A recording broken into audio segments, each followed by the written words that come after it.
재무제표 연습에 대해서 한번 공부해 보도록 할게요. 우리 첫 번째 문제 보시면 재무상태표를 작성할 때 유의해야 할 사항 중 가장 적절하지 않는 것은 이렇게 있죠. 자산은 유동, 비유동 자산으로, 부채는 유동 부채, 비유동 부채로 구분한다. 맞는 표현이죠.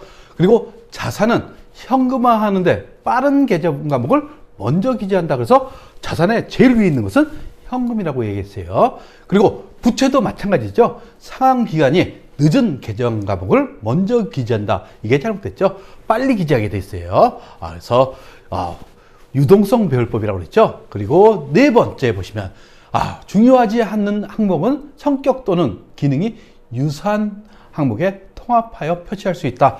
대표적인 게 제가 설명 안 드렸지만 판매비와 관리비 밑에는 급여, 도서인쇄비, 접대비 뭐 이런 게 다 포함되어 있습니다. 그것을 한 줄로 판관비로 통합하여서 표시할 수 있다. 이게 네 번째 얘기를 그렇게 표현한 겁니다. 그러니까 판매비, 관리비로 다 표시할 수 있다. 이렇게 생각하시면 되겠어요. 그리고 여기 보시면 단기 채권이 유동부채가 되는 거고 장기 채권이 비유동부채가 되는 거죠. 요거까지 알고 계시면 되겠습니다. 그리고 재무제표에 속하지 않는 것은 5가지. 재무상태표, 추석, 현금흐름표, 합계자산기산표는 아니죠. 여기에 손익계산서하고 자본변동표가 들어갑니다. 그리고 주기는 재무제표가 아니라는 거 알고 계시겠죠. 그 다음에 재무제표의 연결이 바르지 않는 것은 일정 시점에 재무상태를 나타내는 표. 이게 뭡니까? 우리 재무상태표가 되는 거죠. 일정 기간의 경영성과 손익계산서. 그쵸? 이거 잘못됐네요. 이익이익 처분계산서. 이것은 일정 기간의 경영성과를 나타내는 표는 손익계산서가 되는 거예요. 2번이 잘못됐습니다. 그 다음에 일정 기간의 자본변동을 나타내는 표. 자본변동표가 맞죠? 그리고 일정 기간의 수익비용. 결국 일정 기간의 수익비용을 나타내는 표는 우리 손익계산서, 경영성과를 나타내는 거죠. 따라서 일정 기간의 경영성과를 나타내는 표, 손익계산서가 되는 겁니다. 그 다음에 5번째 보시면 재무상태표의 구성요소인 자산은 유동과 비유동으로 구분한다. 이게 맞는 표현이네요. 근데 부채는 유동하고 고정부채 아니죠? 이것도 마찬가지로 비유동 부채가 되는 겁니다. 그 다음에 손익계산서는 일정 시점에 기업의 재무상태표를 나타내는 게 아니라 뭘 나타냅니까? 경영성과를 나타내죠. 그리고 일정 시점에 기업의 재무상태를 나타내는 것은 재무상태표. 그 다음에 네 번째 보시면 기업의 경영성과를 나타낸다. 이것은 손익계산서가 되는 겁니다. 그리고 이것은 일정 기간이라는 거 이렇게 아시면 되는 거죠. 그 다음에 7번째 재무제표에 함께 기재하지 않아도 되는 것은 기업명은 들어가죠. 맨 왼쪽에 내고상사 들어갔잖아요. 그 다음에 보고기간 종료일. 이것은 뭡니까? 재무상태표 12월 31일 현재 시점 이렇게 있죠. 회기기간 1월 1일부터 12월 30일. 이것은 손익계산서에 나타났어요. 근데 대표자명은 없어요. 그렇죠? 대표자명 넣을 필요가 없죠. 그리고 보고 통화 있죠. 보고 통화. 그리고 원화로 할 수도 있고 달러로 할 수도 있고 파운드화로 할 수도 있고 RMB 즉 중국 돈 인민폐라고 하죠. 그것으로 보고할 수도 있어요. 그러니까 보고 통화는 원화만 한다. 이거 잘못된 표현입니다. 그리고 금액 단위를 어떻게 100만 원 단위로 만약 이게 얼마입니까? 1조예요. 1조. 그렇죠? 한번 세 보세요. 1조. 그러니까 100만 원, 억, 천억, 1조 이렇게 되죠. 이것을 어떻게 하나로 억 원 또는 100만 원으로 줄여서 표시할 수가 있어요. 이것을 참고적으로 알고 계시면 되겠죠.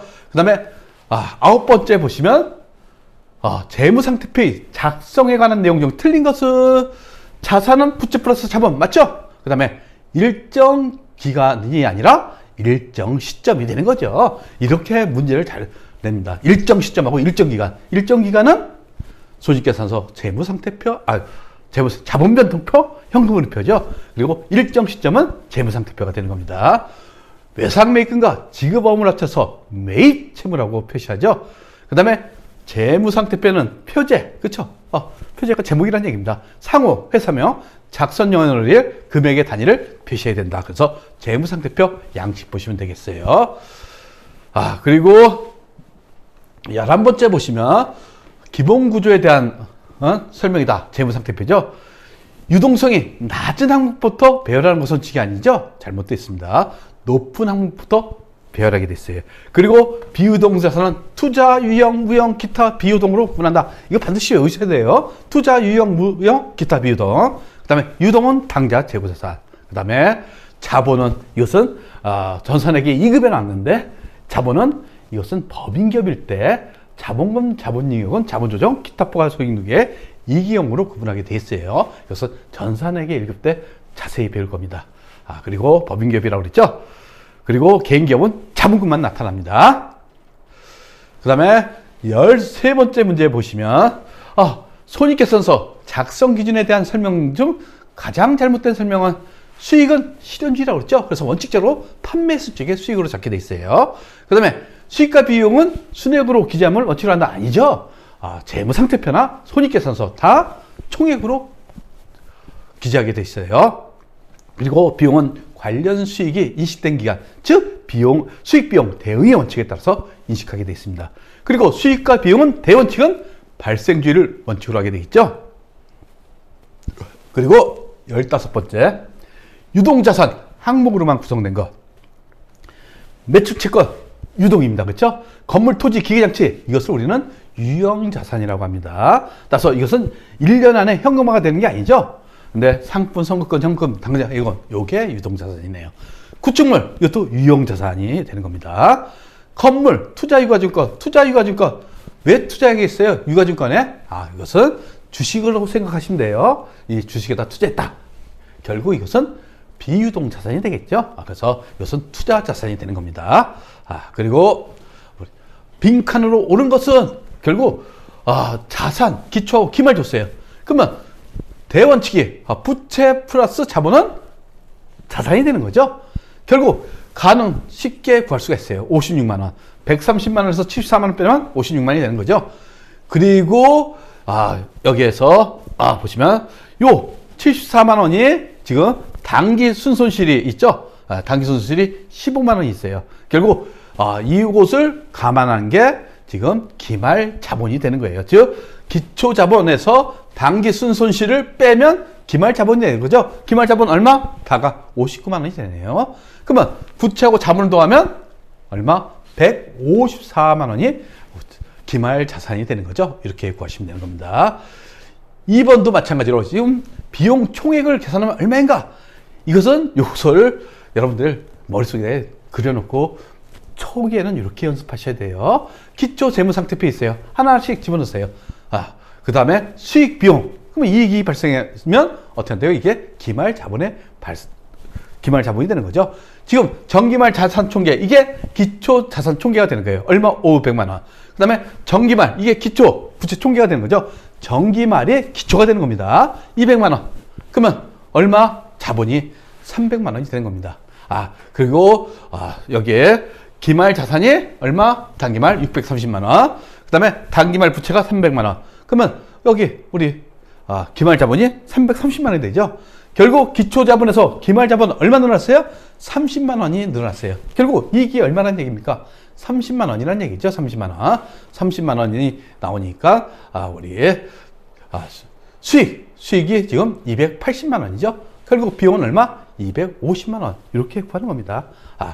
맨 처음에 이렇게 구하시다가 나중에 숙달되면 그냥 손으로 쓰시면 돼요. 그렇게 어렵게 생각하지 마십시오. 그 다음에 세 번째, 기초 자산을 구하라. 똑같이 구하시면 되는 겁니다. 부채가 얼마? 기초 부채가 7만 원. 그 다음에 기말 부채가 5만 원. 기말 자산이 9만 원. 그렇죠? 그러면 여기 기말 자본이 얼마? 4만 원이 되는 거예요. 결국 여기서 보시면 당기순이익이 2만 원이 있죠? 당기순이익 2만 원. 요거하고 요거 이게 기초자본이 되는 거죠? 기초자본이 얼마나 얘기입니까? 2만 원이에요. 2만 원 플러스 2만 원이 돼갖고 기말 자본이 된다는 거. 이렇게 해서 세 번째 문제까지 하고 네 번째도 마찬가지예요. 빈칸에 들어갈 길 총 비용 이렇게 해서 계산하게 됐어요. 결국 기초자산에서 기초부채를 차감하면 우리 기말 자본이 얼마입니까? 기초자본이 30만 원이 되는 거죠. 30만 원 기초자본. 그리고 기말자본하고 총수익이 있어요. 결국 기초자본에서 기말자본이 됐죠? 얼마 늘어났어요? 5만 원이 이익이 발생했다는 얘기입니다. 5만 원이. 결국 당기순이익 5만 원이라는 얘기죠. 결국 당기순이익 5만 원이니까 총수익이 25만 원에서 총비용이 얼마나 얘기입니까? 20만 원이라는 거 이렇게 구하시면 되겠고, 그다음에 구독과 좋아요는 우리에게 큰 힘이 됩니다.